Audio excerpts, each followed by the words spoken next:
Hai semua, Assalamualaikum. Kembali lagi di YouTube channel Ide Bunda Al. Terima kasih untuk teman-teman semua yang udah nonton terus videoku sebelumnya, khususnya yang udah support videoku dengan cara subscribe, like, dan komen. Nah, di video kali ini aku mau share lagi rutinitas mingguanku, yaitu belanja mingguan dan food prep. Semoga teman-teman yang udah nonton video ini bisa terinspirasi ya. Nah, ini aku kasih lihat sedikit video perjalananku waktu di pasar. Ini di pasar yang deket dari rumah, tapi aku memang harus tetap bawa motor karena perjalanannya sekitar 5 menit. Alhamdulillah untuk persayuran ini lagi murah-murah ya teman-teman. Tapi kalau untuk cabai, tomat itu harganya lagi naik daun banget. Gimana kalau di daerah kalian? Bisa komen di bawah ya. Untuk teman-teman yang belum tahu food prep itu apa, pokoknya tonton terus video ini sampai selesai, jangan skip iklannya ya, supaya kalian bisa tahu manfaatnya. Nah, ini penampakan hasil belanjaanku kali ini tinggal disusun di tempatnya. Untuk kalian yang udah pernah nonton videoku sebelumnya, pasti tahu alat-alat apa aja yang dibutuhkan. Nah, di sini aku belanjanya lumayan hemat ya teman-teman. Aku kasih lihat harga-harganya setiap yang aku beli. Pertama, ini aku beli kerongkongan ayam, harganya 13.000 1 kilogram. Ini maksudnya tulang ayam, tapi masih banyak daging dan kulitnya ya teman-teman. Jadi cocoknya kalau dimasak dengan pakai bumbu yang banyak seperti semur ayam atau ayam kecap atau rica ayam. Nah, ini udah dicuci sampai bersih, aku masukkan ke 2 kotak seperti itu. Nanti simpannya di freezer. Nah, lanjut untuk ikan tongkol ini aku beli 1 kilogram harganya 25.000. Kemarin tuh dapatnya 4 ekor ya teman-teman. Ini aku potong-potong, aku sesuaikan dengan kebutuhan makan kita di rumah. Ini udah aku cuci sampai bersih dan aku masukkan ke 3 kotak atau 3 porsi masak. Nah, lanjut aku beli ayam 1 ekor harganya 33.000. Ini beratnya kurang lebih 1 kilogram ya teman-teman. Aku bagi menjadi 2 porsi masak seperti ini. Nah, untuk kepala cekernya itu aku letakkan di kotak yang kecil karena nanti mau aku buat campuran sayur sop. Dan untuk potongan ayam yang kecil-kecil juga itu aku masukkan ke kotak yang kecil ya. Nah, lanjut tutup semua food containernya. Ini nanti tinggal dimasukkan ke freezer. Nanti kalau teman-teman mau memasak apa, turunkan ke chiller selama semalaman. Jadi sebelum tidur itu teman-teman turun ke chiller. Nah, nanti paginya bisa langsung dimasak. Pokoknya aku ingatkan sebelum simpan perlaukan ini wajib banget dicuci sampai benar-benar bersih. Tapi untuk teman-teman yang masih ragu kebersihannya, waktu mau memasak dibilas lagi dengan air yang bersih. Nah, lanjut aku mau bongkar persayurannya. Pertama aku beli bayam harganya 3.000, kangkung 2.000, paket sayur asem 3.000, paket sayur sop 3.000, kacang panjang 1 ikat 3.000, kol setengah kilogram 8.000, bawang campur ada bawang merah dan bawang putih 5.000, cabai rawit hijau 3.000, lagi naik daun yaitu cabai merah keriting 5.000, dapatnya cuma segini. Kemudian wortel seperempat kilogram 2.000, tomat seperempat kilogram 5.000. Ini lagi naik daun juga ya teman-teman. Nah, kemudian daun bawang 2.000 dan seledri 2.000. Tahu kopong atau tahu goreng 5.000. Terakhir tempe 3.000 tapi dapat bonus 1 jadi dapat 4 papan. Untuk total belanjanya, totalnya Rp125.000. Nah, pertama-tama aku mau simpan dulu untuk cabenya. Nah, itu aku alasi dulu food container dengan menggunakan tisu. Ini aku pakai tisu yang bisa dicuci lagi ya teman-teman. Ini aku beli tempat tetanggaku. Nah, tapi kalau teman-teman mau samaan juga tisunya, nanti aku spill link pembeliannya di description box ya. Nah, untuk penyimpanan cabai, caranya itu buang tangkainya terlebih dahulu. Nah, ini disortir atau dipisahkan antara cabai merah dan cabai hijaunya supaya terlihat lebih rapi. Nah, ini udah selesai, tinggal dimasukkan seperti ini. Untuk alas tisunya itu kalau teman-teman nggak punya bisa juga pakai kertas ya. Nah, tinggal ditambahkan 2 siung bawang putih supaya lebih awet. Nanti simpannya di chiller atau kulkas bagian bawah. Nah, lanjut aku mau simpan pertomatannya ini. Untuk caranya pun sama, dialasi dulu dengan tisu. Untuk tomat ini seger-seger banget, tapi sayang banget ini naik daun banget ya teman-teman. Nah, ini nanti simpannya di chiller. Nah, lanjut untuk perbawangannya aku simpan di food container tanpa dialasi dengan tisu karena nanti mau aku simpannya di suhu ruang. Nah, ini cukup awet ya teman-teman. Nah, nanti kalau ini kurang aku tinggal beli di warung yang dekat rumah. Nah, kemudian untuk tahu kopong atau tahu gorengnya ini aku simpannya di food container tanpa dialasi dengan tisu, langsung dimasukkan seperti ini. Nah, ini rencananya mau aku buat tahu bunting. Ini simpannya juga di chiller atau kulkas bagian bawah ya. Untuk penyimpanan tempenya juga caranya sama dengan penyimpanan tahu, tanpa dialasi dengan tisu nggak apa-apa, ini langsung dimasukkan seperti ini. Untuk tempenya simpannya di chiller juga, kalau bisa jangan lebih dari 3 hari ya teman-teman, karena rasanya bisa berubah.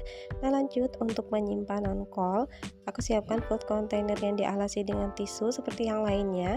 Nah, langsung dimasukkan seperti ini tanpa dipotong-potong. Ini bisa awet sampai lebih dari 2 minggu.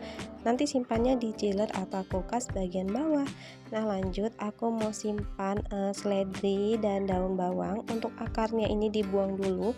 Ini rencananya mau aku simpan di freezer aja, tapi ini mau aku cuci sampai bersih dulu. Setelah itu dikeringkan dulu.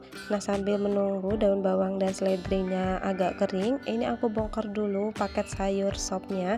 Nah, ini aku kasih lihat isinya apa aja. Jadi ada wortel, daun bawang, daun seledri, kemudian ada kol, ada buncis, dan ada kentang.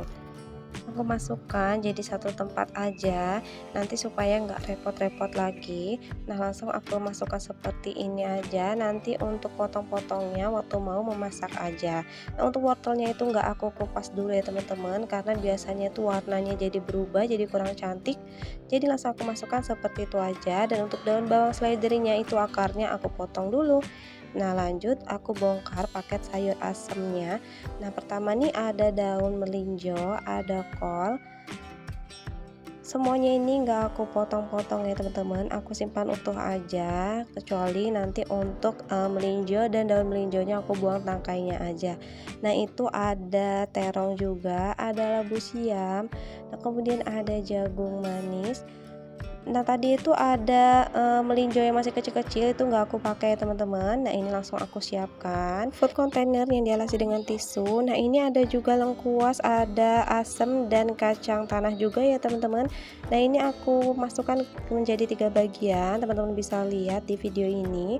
Kenapa aku pisah-pisah? Karena pastinya untuk persayuran asam ini tingkat kematangannya itu pasti beda-beda ya teman-teman. Nah, itu untuk daun melinjonya aku pilih aja bagian daun yang mudanya aja dan aku buang tangkainya. Nanti simpannya di chiller atau kulkas bagian bawah. Nah, lanjut untuk penyimpanan wortel juga sama, tinggal dimasukkan seperti ini aja tanpa dikupas dan cukup dialasi dengan tisu. Nah, untuk penyimpanan kacang panjangnya sebelum ikatannya dibuka itu aku buang dulu bagian pangkalnya yang keras. Nah, lanjut ikatannya dibuka dan aku potong-potong seperti ini. Untuk panjangnya itu disesuaikan dengan selera kalian ya. Nah, langsung dimasukkan seperti ini aja. Nah, tadi itu dialasi dengan tisu dulu ya teman-teman. Nah, seperti ini nanti simpannya di chiller. Nah, untuk daun bawang dan seledrinya ini udah mulai agak kering. Nah, pertama-tama tuh aku potong dulu daun bawangnya. Nah, ini aku potong kecil-kecil ya teman-teman. Aku letakkan juga di kotak food container yang kecil. Nah, kenapa aku simpannya di freezer? Karena menurutku simpan di freezer itu lebih awet. Yang penting nanti waktu mau mengambil jangan kelamaan diletakkan di suhu ruang. Jadi nanti diambil seperlunya aja, nanti langsung dimasukkan ke freezer lagi, itu bisa awet sampai sebulanan.